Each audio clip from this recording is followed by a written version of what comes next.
There are fundamental laws woven throughout the fabric of the universe.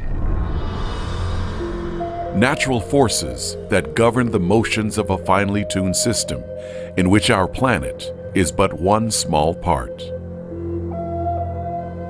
These unseen powers make apples fall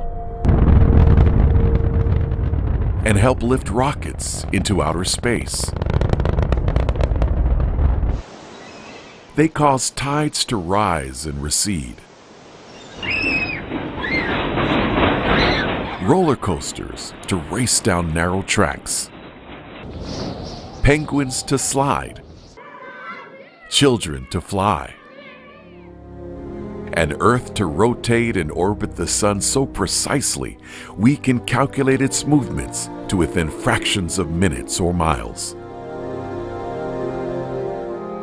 Almost 4 centuries ago, one of history's greatest minds set out to explore these mysteries, and along the way, he revolutionized science.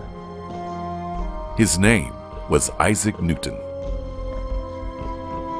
While living in this farmhouse 100 miles north of London, Newton developed his initial ideas for the universal laws of motion and gravity, the mathematics of calculus, and the properties of light, all before the age of 25.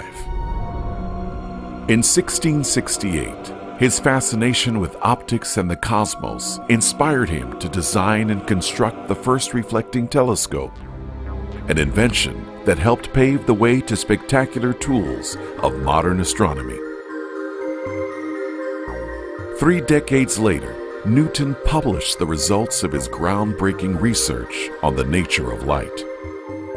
The book was filled with accounts and illustrations of his classic experiments, including the landmark discovery that when focused through a prism, a beam of white light separates into a spectrum of its component colors.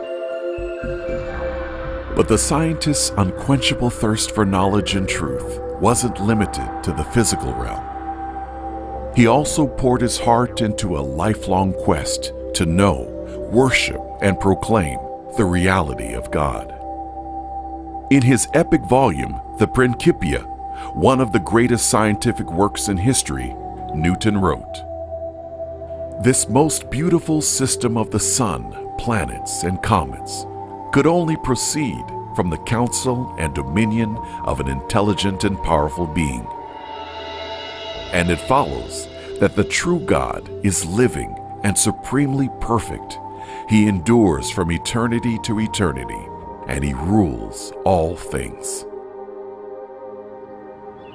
Sir Isaac Newton's resolute belief in God's existence is also evident in numerous descriptions of a legendary conversation that may have occurred in the library of his London residence. Perhaps the encounter went something like this.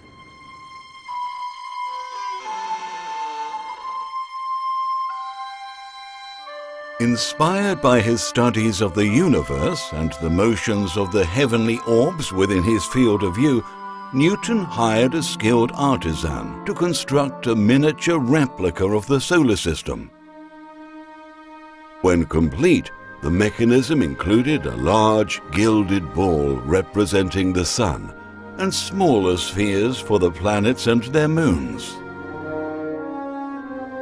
Each was attached to wire arms of varying lengths and geared together by cogs and belts that could move the components in perfect harmony. It was a masterpiece of engineering. One afternoon, as Newton worked alone in his study, a friend stopped by to visit. He too was a man of science, but unlike Sir Isaac, he believed that the universe came into being on its own, without the intervention of divine purpose or design. Newton's model immediately captured his attention. And when he turned the crank, his eyes widened in wonder as the orbiting bodies performed their choreographed ballet. After a few moments, the agnostic scientist exclaimed, "What an exquisite model this is! Who made it?" Without a hint of a smile, Newton looked up from his work and replied, "Nobody made it." A bit startled, his colleague responded, Evidently, you did not understand my question. I asked you, who made this splendid device? Again, Newton solemnly assured him, "Nobody. Instead, this collection of matter you so much admire just came together under its own power to assume its magnificent form." "You must think me a fool. Of course somebody made it. He is a genius, and I want to know who he is." After pausing for a moment, Newton replied, "My friend, even though this beautiful model is but a modest imitation of a much grander system whose laws you know quite well, I am unable to convince you that this mere toy exists without a designer and maker.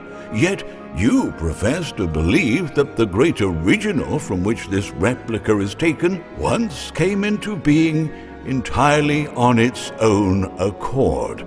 Now tell me, by what sort of reasoning do you arrive at such an inconsistent conclusion?" Newton's friend could offer no rebuttal. Instead, he humbly acknowledged, "The Lord, He is God."